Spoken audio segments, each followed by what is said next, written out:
विशेष राज्य का दर्जा न मिलने पर भड़के चिराग। मोदी के हनुमान ने लालू परिवार को बताया जिम्मेदार। बिहार प्रथम बिहारी प्रथम पर की बात। मांग को लेकर पक्ष विपक्ष में छिड़ी सियासी जंग। बिहार को विशेष राज्य का दर्जा दिलाने की मांग में चिराग भी नीतीश कुमार के साथ सुर से सुर मिला रहे थे, लेकिन जब बजट पेश होने के बाद निराशा हाथ लगी तो चिराग ने इस पर सफाई भी दे दी और इस नुकसान की भरपाई बिहार में कैसे हुई ये भी बताया है।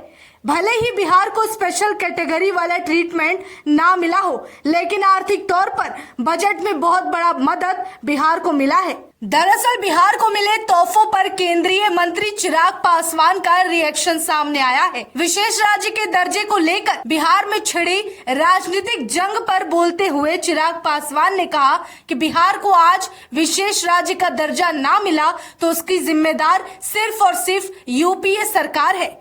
चिराग ने कहा, जो कह रहे हैं कि बिहार को विशेष राज्य का दर्जा नहीं मिला, ये वही विपक्ष के लोग हैं जिनकी सरकार में, यूपीए की सरकार में नीति आयोग में इस तरह के प्रावधान किए गए जिसके बाद किसी भी राज्य को विशेष राज्य का दर्जा ना मिलने लगभग नामुमकिन हो गया है। चिराग ने कहा कि हमारी मांग थी जब तक विशेष राज्य का दर्जा नहीं मिलता हमें विशेष पैकेज दिया जाए। इसके लिए मैं पीएम मोदी और वित्त मंत्री का धन्यवाद करता हूं।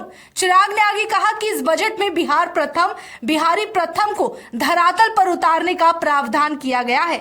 ये समावेशी बजट है और मैं मानता हूं कि विकसित भारत के निर्माण में ये बजट बहुत ही सहायक सिद्ध होने वाला है। बहरहाल हम लोग की मांग रही थी कि जब तक विशेष राज्य के दर्जे का दर्जा हम लोग को नहीं मिलता, स्पेशल पैकेजेस हम लोग को दिए जाए। मैं धन्यवाद करूंगा मेरे प्रधानमंत्री आदरणीय नरेंद्र मोदी जी का, मैं धन्यवाद करूंगा हमारी वित्त मंत्री आदरणीय निर्मला सीतारमण जी का कि उन्होंने बिहार को जिस तरीके से स्पेशल पैकेजेस देकर, और मेरे लिए बिहारी होने के नाते खुशी की बात है और मेरी पार्टी लोक जनशक्ति पार्टी रामविलास ने हमेशा बिहार फर्स्ट बिहारी फर्स्ट के विजन के साथ आगे बढ़ने का काम किया है। इस बजट में बिहार फर्स्ट बिहारी फर्स्ट को भी धरातल पर उतारने के प्रावधान दिए गए हैं। जहां एक तरफ इंफ्रास्ट्रक्चर इसमें मजबूती देने का काम किया गया है, वहां पे ब्रिजेस बना के, वहां पे क्या कहते हैं मेडिकल कॉलेजेस की बात हो, वहां पे एयरपोर्ट्स की बात हो, तो जहां एक तरफ बिहार के इंफ्रास्ट्रक्चर को मजबूत किया गया है, वहीं वहां की अर्थव्यवस्था को मजबूत देने के लिए वहां पे अलग अलग राज्यों में गया हो,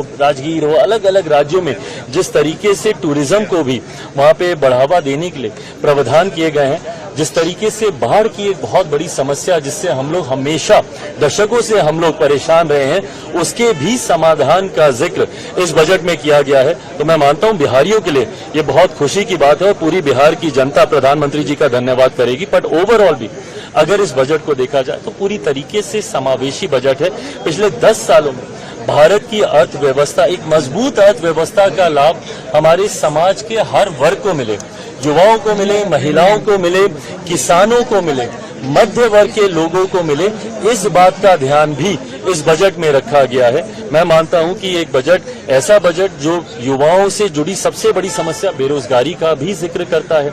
एमएसएमई सेक्टर को जिस तरीके से मजबूती देने की बात की गई है, इसमें एमएसएमई सेक्टर एक रीढ़ की हड्डी है हमारे देश की अर्थव्यवस्था को लेकर। तो मैं मानता हूं कि विकसित भारत के निर्माण में ये एक मजबूत नींव की तरह इस बजट को देखा जा सकता है। आप कह रहे हैं समावेशी बजट है, सारे सांसद जो निकले विपक्ष के वो तो कह रहे हैं आंध्रा बिहार का बजट है, ये सरकार बचाने वाला बजट है। इन लोगों को अगर अपने राज्य में अगर गरीब नहीं दिखते, अपने राज्य में अगर इनको किसान नहीं दिखते, अपने राज्य में इनको मध्य वर्ग के लोग नहीं दिखते, अपने राज्य में इनको महिलाएं नहीं दिखती या युवा नहीं दिखते, तो मैं इनकी सोच के ऊपर कोई टिप्पणी नहीं करूंगा। जब इस वर्ग का जिक्र किया गया तो इस वर्ग से आने वाले हर व्यक्ति, भले वो किसी भी राज्य में रहता हो, उसकी सुविधा का जिक्र किया गया। जब आम आदमी की आमदनी को बढ़ाने का बचाव को, जो वो बचत करता है, उसको बढ़ाने का जिक्र किया, तो ये हर राज्य के व्यक्ति का जिक्र किया गया। पर अगर इसमें उनको उनके राज्य का जिक्र नहीं दिखता तो ये उनकी सोच हो सकती है। वहीं बताते चले कि पूरे मामले को लेकर भाजपा सांसद राजीव प्रताप रूढ़ी ने कहा कि जिस प्रकार से इंफ्रास्ट्रक्चर, पर्यटन, इन सभी विषयों के लिए विशेष करके रोजगार के लिए पीएम मोदी ने हमारी मांगों को पूरा करने की शुरुआत की, वहीं उन्होंने कहा कि बाढ़ प्रबंधन के लिए जो निवेश किया जाएगा वो अपने आप में ऐतिहासिक है। बिहार के लिए बहुत कुछ है और आगे बहुत कुछ आना बाकी है।